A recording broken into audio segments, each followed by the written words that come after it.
Hey YouTube and Battlefield 3 players, Hawk 1911. Bringing a short video here, just talking about the upcoming release of Close Quarters, and I know a lot of the community is getting excited, as am I. But I've been thinking, how are we going to translate from what we're used to right now in Battlefield to the infantry-heavy run-and-gun mentality that I think Close Quarters is going to be.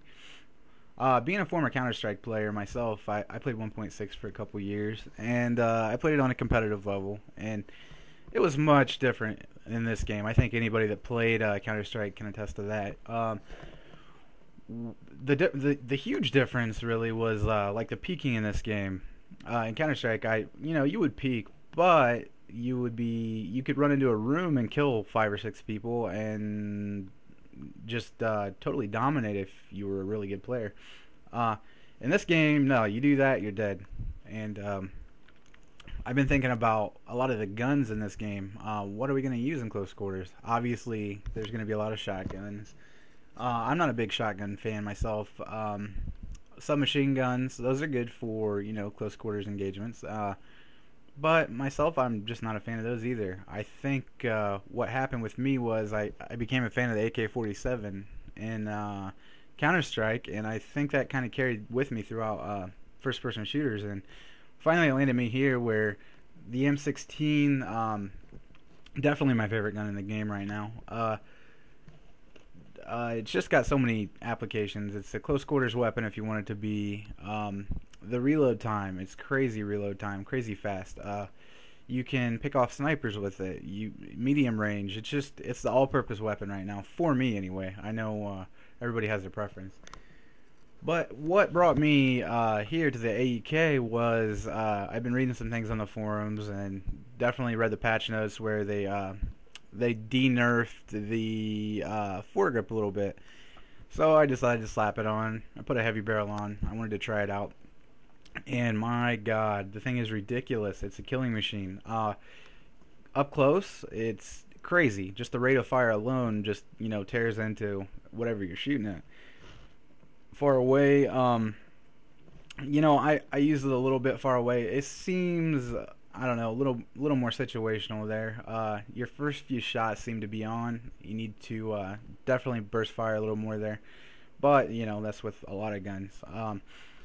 What I like the most about the AEK is it doesn't have a crazy reload time. I mean, it's a little longer than the M16, which is okay.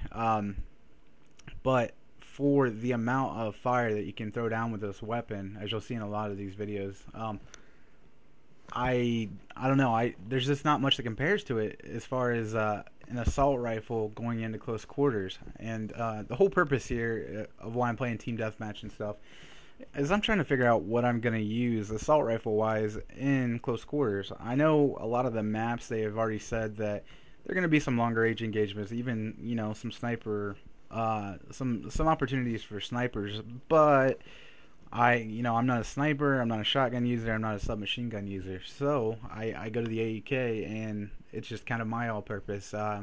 Those are my thoughts on the weapon. They seem to have definitely improved it.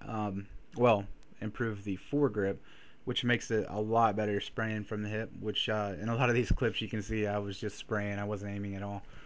The rate of fire though, wow, this gun is amazing. Anything you come into contact with, like even an M16, which is my baby obviously, it just tears them apart because up close, that is, because the rate of fire. You're gonna have so many more hits land than your opponent. They're just not gonna stand a chance.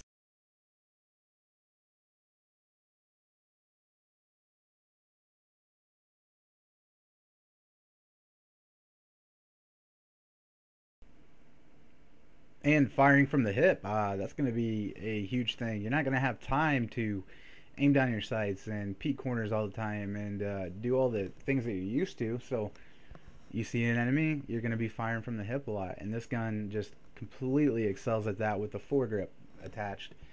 I think also with close quarters, it's going to breathe new life into the Battlefield community. Just just maybe we'll gain some players from games we will not speak of, other than Counter Strike.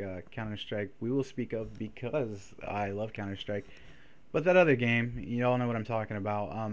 Maybe we'll get some of them, and a lot of you would say, "Well, that's a bad thing. We don't want those fanboys over here." But just imagine they learn close quarters and they learn to love Battlefield, and that translates out into the other maps, the bigger maps, the end game maps that are coming out, in the armor kill maps. They learn the tanks, they learn the helicopters, they learn the jets, things like that. And then what did we do there? We have increased our fan base. We have increased our community by a tremendous amount. I don't see anything wrong with that myself. I think that would be a great thing.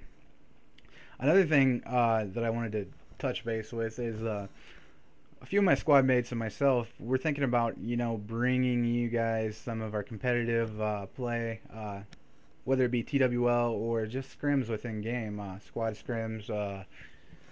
We haven't had a 32v32 match in a while due to the fact that it's summer and everybody's on vacation, but we'll get back into that here shortly. But I just wanted some opinions from some of the viewers, as I'm new to YouTube, and I wanted to know what you guys want to see. I have a very big base of people here that are willing to help out some really quality players, some really competitive players that will basically bring you guys whatever you want to see. If anybody's interested, just leave some comments as to what you as a community would like to see see a group of dedicated competitive players do. And this might go nowhere. Maybe I'll just quit making videos altogether. But for now, I want to try it out and get your guys' opinions, any points of view, or any comments would be helpful. I would definitely take any criticism I can get. But yeah, that's pretty much going to wrap this one up, guys. I thank you for watching, and yeah, please sub if you found this video informative at all, or you liked it at all. I'm going to try to get our channel growing a little bit here, and start bringing you guys some more stuff. So yeah, thanks a lot, guys. Have a good one.